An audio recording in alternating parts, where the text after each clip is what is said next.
प्रागैतिहासिक काल। भारत का इतिहास प्रागैतिहासिक काल से आरंभ होता है। प्रागैतिहासिक शब्द प्रागइतिहास से मिलकर बना है, जिसका शाब्दिक अर्थ है इतिहास से पूर्व का युग।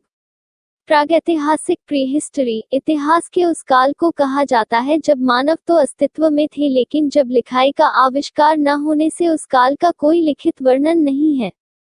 इस काल में मानव इतिहास की कई महत्वपूर्ण घटनाएं हुई, जिनमें हिमयुग, मानवों का अफ्रीका से निकलकर अन्य स्थानों में विस्तार, आग पर स्वामित्व पाना, कृषि का आविष्कार, कुत्तों व अन्य जानवरों का पालतू बनना इत्यादि शामिल हैं। ऐसी चीजों के केवल चिन्ह ही मिलते हैं, जैसे कि पत्थरों के प्राचीन औजार, पुराने मानव पड़ावों का अवशेष और गुफाओं की कला। यह वो समय है जब हम पशु से मनुष्य के रूप में विकसित हुए हैं, जब मनुष्य ने खाद्य उत्पादन आरंभ नहीं किया था। प्रागैतिहासिक भारत को निम्नलिखित भागों में विभक्त किया गया है।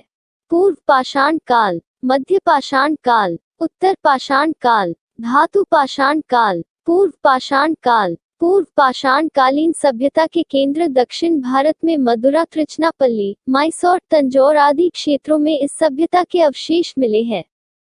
इस समय मनुष्य का प्रारंभिक समय था। इस काल में मनुष्य और जानवरों में विशेष अंतर नहीं था। पूर्व पाषाण कालीन मनुष्य कंदराओं, गुफाओं, वृक्षों आदि में निवास करता था। पूर्व पाषाण कालीन मनुष्य पत्थरों का प्रयोग अपनी रक्षा के लिए करता था। कुल्हाड़ी और कनक के औजार सोहन नदी की घाटी में मिले हैं। सोहन नदी सिंधु नदी की सहायक नदी है। उसके पत्थर के औजार साधारण और खुरदुरे थे। इस युग में मानव शिकार व भोजन एकत्र करने की अवस्था में था। खानाबदोश जीवन बिताता था और उन जगहों की तलाश में रहता था जहां खाना पानी अधिक मात्रा में मिल सके। मध्य पाषाण काल। मध्य पाषाण काल में पत्थर के औजार बनाए जाने लगे। इस काल में कुल्हाड़ियों के अलावा सुतारी, खुरचनी और बाण आदि मिले हैं। इस काल में मिट्टी का प्रयोग होने लगा था। पत्थरों में गोमेद, चेस्पर आदि का प्रयोग होता था। इस काल के अवशेष सोहन नदी, नर्मदा नदी और तुंगभद्रा नदी के किनारे पाए गए। उत्तर पाषाण काल। इस काल में भी मानव पाषाणों का ही प्रयोग करता था, किंतु इस काल में निर्मित हथियार पहले की अपेक्षा उच्च कोटि के थे। पाषाण काल का समय मानव जीवन के लिए विशेष अनुकूल था। इस काल के मनुष्य अधिक सभ्य थे। उन्होंने पत्थर व मिट्टी को जोड़कर दीवारें व पेड़ की शाखाओं व जानवरों की हड्डियों से छतों का निर्माण किया एवं समूहों में रहना प्रारंभ कर दिया। मिट्टी के बर्तन, वस्त्र बुनना आदि प्रारंभ कर दिया। हथियार नुकीले सुंदर हो गए। इस काल के औजार सेठ, कुल्हाड़ियां, छेनियां, गदाएं, मूसला, आरियां इत्यादि थे। उत्तर पाषाण कालीन लोग पत्थर को रगड़कर आग जलाने व भोजन पकाने की कला जानते थे। इस काल में धार्मिक भावनाएं भी जागृत हुई। प्राकृतिक पूजा वन, नदी आदि की करते थे। धातु युग। धातु युग मानव सभ्यता के विकास का द्वितीय चरण था। इस युग में मनुष्य ने धातु के औजार तथा विभिन्न वस्तुएं बनाना सीख लिया था।